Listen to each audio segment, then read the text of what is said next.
Assalamualaikum warahmatullahi wabarakatuh. Nama saya Elvira Tayang dengan NIM 1905101 dari Fakultas Hukum Universitas Maliku Saleh. Baiklah, saya akan memaparkan jawaban UAS saya dari mata kuliah Hak Kekayaan Intelektual. Soal yang pertama, ciptaan seperti apakah yang tidak dapat didaftarkan hak ciptanya? Jelaskan dasar dan solusi atas persoalan tersebut. Hak cipta logo atau sebuah tanda pembeda yang dimana kemudian akan digunakan sebagai sebuah merek adalah sebuah hal dimana tidak dapat dilakukan pendaftaran. Hal tersebut kemudian dimuat dalam ketentuan Undang-Undang Nomor 28 Tahun 2014 tentang Hak Cipta pada pasal 65 yang dimana berisi tentang pencatatan dari ciptaan kemudian tidak akan dapat dimasukkan ke dalam sebuah hak cipta, seperti dalam halnya ini adalah sebuah seni lukis yang dimana termasuk dalam hal ini sebuah logo dan juga sebuah tanda pembeda antara yang satu dengan yang lainnya. Kemudian akan dilakukan dan digunakan dalam sebuah merek perdagangan yang dimana kemudian terjadi di bidang barang dan juga jasa, atau kemudian akan digunakan sebagai sebuah lambang, sebuah organisasi badan usaha dan juga sebuah badan hukum. Hak atas kekayaan intelektual di dalam sistem hukum Indonesia.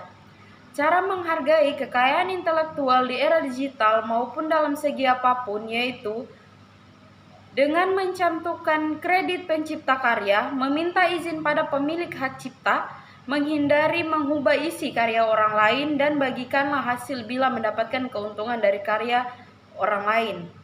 Dan di dalam sistem hukum di Indonesia, pengaturan tentang hak cipta termasuk pada bagian dari hukum benda, serta merupakan bagian dari hukum perdata. Soal yang ketiga, apakah yang dimaksud dengan sumber daya genetik dan pengetahuan tradisional atau ekspresi budaya tradisional? Kaitkan persoalan penyelundupan kekayaan hayati alam Indonesia yang banyak diselundupkan dengan alasan penelitian atau riset ilmiah. Sumber daya genetik adalah material tumbuhan, binatang, atau jasad renik yang mengandung unit-unit yang berfungsi sebagai pembawa sifat keturunan, baik yang bernilai aktual maupun potensial untuk menciptakan galur, rumpun, atau spesies baru.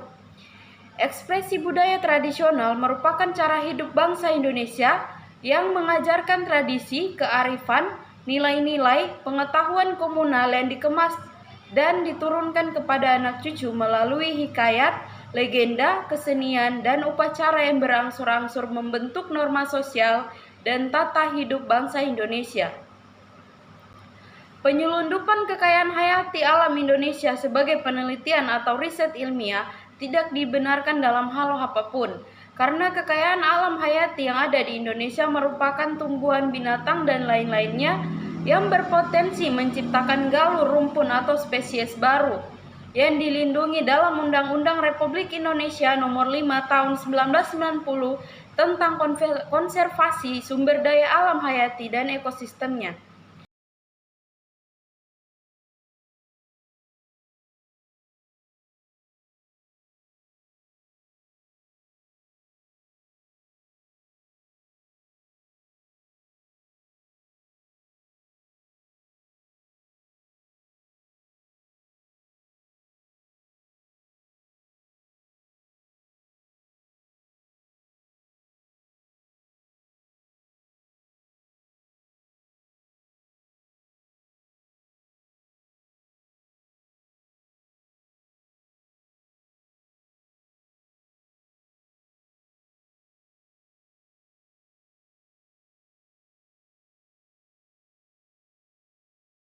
Dan antara merek, paten, dan hak cipta melalui cara perolehan. Cara perolehan hak cipta, hak paten, dan hak merek dengan cara mengajukan permohonan hasil karya intelektualnya ke Direktorat Jenderal Hak Kekayaan Intelektual melalui kantor wilayah Kementerian Hukum dan Hak Asasi Manusia RI di seluruh Indonesia. Peralihan hak cipta atau hak paten dan hak merek melalui pewarisan, hibah, wakaf, wasiat, perjanjian tertulis, atau sebab lainnya yang dibenarkan sesuai dengan ketentuan peraturan perundang-undangan, namun pada hak merek harus diikuti dengan penyerahan. Soal yang keempat, bagaimana penyelesaian hukumnya jika ada seorang karyawan sebuah perusahaan franchise yang mengetahui rahasia dagang sebuah produk di mana ia bekerja, lalu kemudian ia menjual produk yang sama setelah berhenti bekerja di perusahaan tersebut. Perlindungan terhadap rahasia perusahaan telah diatur dalam peraturan perundang-undangan, yaitu di pasal 23 Undang-Undang Nomor 5 Tahun 1999 tentang larangan praktek monopoli dan persaingan usaha tidak sehat, yang menyatakan pelaku usaha dilarang bersekongkol dengan pelaku usaha lainnya dan atau pihak yang terkait dengan pelaku usaha lainnya untuk mendapatkan informasi kegiatan usaha pesaingnya yang diklasifikasikan sebagai rahasia perusahaan sehingga dapat mengakibatkan terjadinya persaingan usaha yang tidak sehat. Dalam hal ini, mantan karyawan perusahaan bisa dianggap telah melakukan pelanggaran pasal tersebut apabila pengungkapan rahasia perusahaan yang ia lakukan dalam rangka bersekongkol dengan pelaku usaha lainnya yang memenuhi unsur-unsur lainnya dalam pasal di atas. Jika hal tersebut terjadi, mengingat yang dilakukan oleh mantan karyawan merupakan pelanggaran hukum, pihak perusahaan yang dirugikan bisa menggugat mantan karyawan tersebut atas perbuatan melawan hukum berdasarkan pasal 1365 Kitab Undang-Undang Hukum Perdata, yaitu tiap perbuatan yang melanggar hukum dan membawa kerugian kepada orang lain mewajibkan orang yang menimbulkan kerugian itu karena kesalahannya untuk menggantikan kerugian tersebut. Di sisi lain, KPPU juga berwenang menjatuhkan sanksi berupa tindakan administrasi kepada pelaku usaha yang melanggar pasal 23 Undang-Undang Nomor 5 Tahun 1999 di atas, berupa perintah kepada pelaku usaha untuk menghentikan kegiatannya yang terbukti menimbulkan persaingan usaha tidak sehat. Pelanggaran rahasia dagang terjadi apabila seorang dengan sengaja mengungkapkan rahasia dagang, mengingkari kesepakatan atau mengingkari kewajiban tertulis atau tidak tertulis untuk menjaga rahasia dagang yang bersangkutan. Pemilik rahasia dagang berhak untuk melarang pihak lain menggunakan rahasia dagang yang mengungkapkan rahasia dagang itu ke pihak ketiga untuk kepentingan komersil, karena apabila rahasia perusahaan yang dibocorkan mantan karyawan tersebut adalah merupakan rahasia dagang, maka mantan karyawan tersebut dapat dianggap telah melakukan pelanggaran rahasia dagang meskipun sudah tidak lagi sebagai karyawan perusahaan.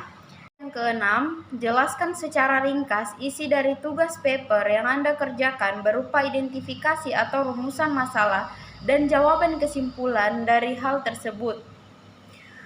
Penegakan hukum pada bidang hak kekayaan intelektual lokal berhadapan dengan rezim hak kekayaan intelektual internasional.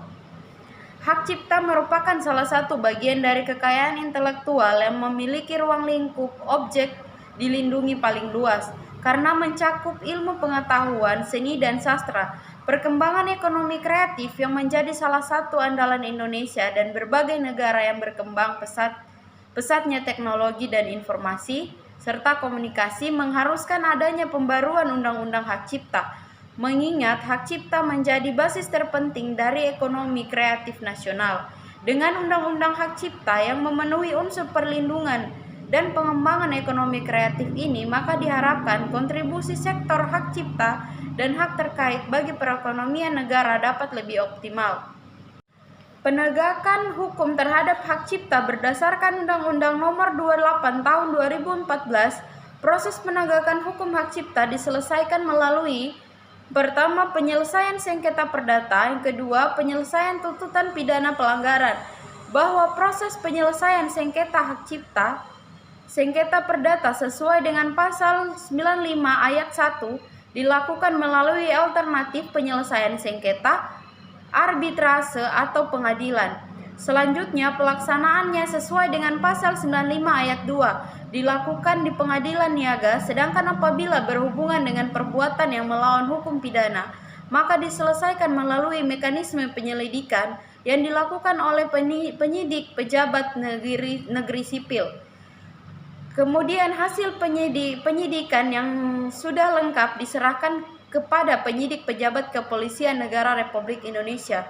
Selanjutnya, proses pidana dilakukan pada penuntut umum dan pengadilan sesuai hukum acara yang diatur dalam Undang-Undang Nomor 8 Tahun 1981 tentang Hukum Acara Pidana. Perjanjian internasional yang memperkenalkan hukum kekayaan intelektual ke dalam sistem perdagangan internasional untuk pertama kalinya dan tetap perjanjian internasional yang paling komprehensif tentang kekayaan intelektual sampai saat ini. Secara khusus, TRIPS mengisyaratkan anggota WTO untuk memberikan hak cipta yang meliputi produsen konten termasuk pemain produsen rekaman dan organisasi penyiaran, indikasi geografis termasuk sebutan asal desain industri, asal letak sirkuit terpadu desain paten, varietas tanaman baru, merek dagang, perdagangan pakaian, dan informasi yang dirahasiakan atau rahasia. Ciptaan yang berasal dari salah satu negara peserta perjanjian, yaitu ciptaan seorang warga negara peserta perjanjian, atau suatu ciptaan yang pertama kali diterbitkan di salah satu negara peserta perjanjian, harus mendapat perlindungan hukum hak cipta yang sama seperti diperoleh ciptaan seorang pencipta dari warga negara sendiri. Demikian pemaparan jawaban UAS saya. Assalamualaikum warahmatullahi wabarakatuh.